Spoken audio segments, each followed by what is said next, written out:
സംസ്ഥാനത്ത് വൈറൽ പനിയും ഡെങ്കിപ്പനിയും ബാധിക്കുന്നവരുടെ എണ്ണത്തിൽ ക്രമാതീതമായ വർധനവ്. 10,000-ലധികം പേരാണ് ഇന്നലെ മാത്രം വൈറൽ പനിക്ക് ചികിത്സ തേടിയത്. 268 പേരാണ് ഡെങ്കി ലക്ഷണങ്ങളോടെ ചികിത്സ തേടിയത്. കഴിഞ്ഞ ഒരു മാസത്തിനിടയിലെ ഏറ്റവും ഉയർന്ന കണക്കാണിത്.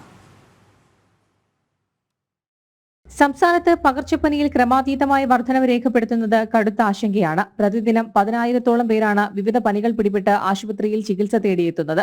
പനി വ്യാപനത്തിൽ വരുന്ന 3 ആഴ്ച നിർണായകമെന്ന് ആരോഗ്യവകുപ്പ് കഴിഞ്ഞ ആഴ്ച വിളിച്ചു ചേർത്ത യോഗത്തിൽ വിലയിരുത്തിയിരുന്നു. ഇന്നലെ 268 പേരാണ് ഡെങ്കിപ്പനി ലക്ഷണങ്ങളോടെ ചികിത്സ തേടിയത്. ഇതിൽ 67 പേർക്ക് ഡെങ്കിപ്പനി സ്ഥിരീകരിച്ചു. ഈ മാസം മാത്രം 2,428 പേർ രോഗലക്ഷണങ്ങളോടെ ചികിത്സ തേടുകയും 694 പേർക്ക് രോഗം സ്ഥിരീകരിക്കുകയും ചെയ്തു. 15,000-ലധികം പേർക്കാണ് ഈ വർഷം മാത്രം ഡെങ്കിപ്പനി പിടിപെട്ടത്. 87,586 പേർക്ക് ഈ മാസം വൈറൽ പനിയും ബാധിച്ചിട്ടുണ്ട്. അതീവ ജാഗ്രത പുലർത്തിയില്ലെങ്കിൽ മരണനിരക്കിലും വർധനമുണ്ടാകാനാണ് സാധ്യത. കഴിഞ്ഞ ഒരു മാസത്തിനിടയിലെ ഏറ്റവും ഉയർന്ന കണക്കാണ് കഴിഞ്ഞ ദിവസം റിപ്പോർട്ട് ചെയ്തത്.